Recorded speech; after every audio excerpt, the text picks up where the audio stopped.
Magandang umaga mga kahuan. Narito na ang Pag-asa Weather Update today.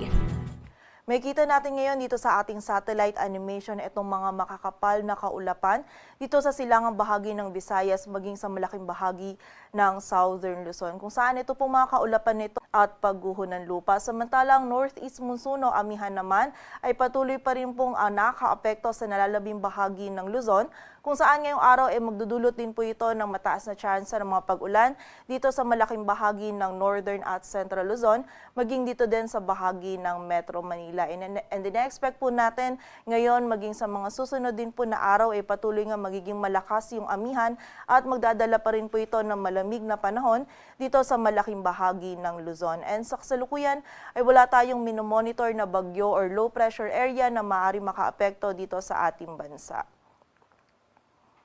At para nga sa magiging lagay ng panahon ngayong araw ng Biyernes, ang malaking bahagi po ng Luzon ngayong araw ay makakaranas ng mga pag-ulan na dulot ng northeast monsoon at ng shearline. Kung saan ngayong araw, dito po sa area ng Bicol Region, Calabarzon at Mimaropa ay meron tayong mararanasan ng mga moderate to heavy at kung minsan ay mga intense na mga pag-ulan na dulot ng shearline. So muli po, pag-iingat para sa ating mga kababayan dyan sa banta pa rin mga pagbaha at pagguho ng lupa. Samantala, dito naman sa area ng Cagayan Valley, Cordillera Administrative Region, Aurora, maging sa bahagi din ng Bulacan at Bataan, maging dito po sa Metro Manila ngayong araw ay makakaranas din tayo ng maulap na kalangitan at mataas na tsansa ng mga pag-ulan na dulot naman ng amihan. So kapag po tayo lalabas, wag po natin kalilimutan yung mga pananggalang natin dito sa mga pag-ulan na ito. Samantala sa area naman ng Ilocos Region at nalalabing bahagi pa ng Central Luzon ay meron tayong mararanasan lamang ng mga may hinang pag-ulan or pag-ambon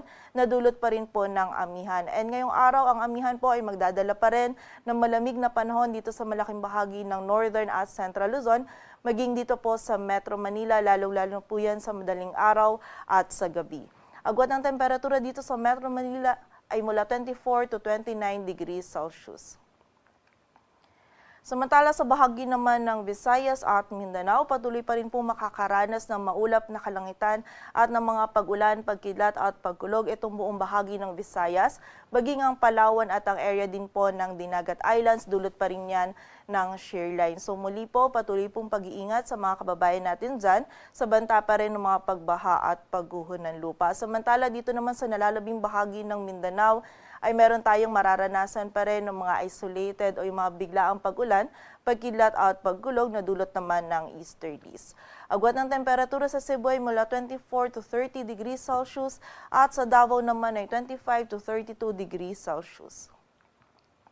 At dahil nga po sa mga pag-ulan na dulot at may dudulot pa ng shearline ngayon at sa mga susunod na araw, ay meron po tayong pinalabas na weather advisory kung saan ngayong araw meron tayong mararanasan na heavy to intense na mga pag-ulan sa Eastern Samar, Northern Samar, Sorsogon, Albay, Camarines Sur at sa Catanduanes. Samantalang moderate to heavy naman po yung mga pag-ulan dito sa Biliran, Samar, Masbate, Romblon, Oriental Mindoro, Marinduque, Camarines Norte at sa Quezon. Samantala, bukas naman po ay meron pa ring mga heavy to intense na mga pag-ulan dito sa Quezon at sa area din ng Camarines Norte. At moderate to heavy naman po yung mga pag-ulan dito sa Oriental Mindoro, Marinduque, Camarines Sur, maging sa bahagi ng Batangas, Laguna, Rizal at Bulacan. Samantala, by Sunday naman is mababawasan na po yung mga pag-ulan na dulot ng shearline, but meron pa rin po mga moderate to heavy na mga pag-ulan dito sa area ng Quezon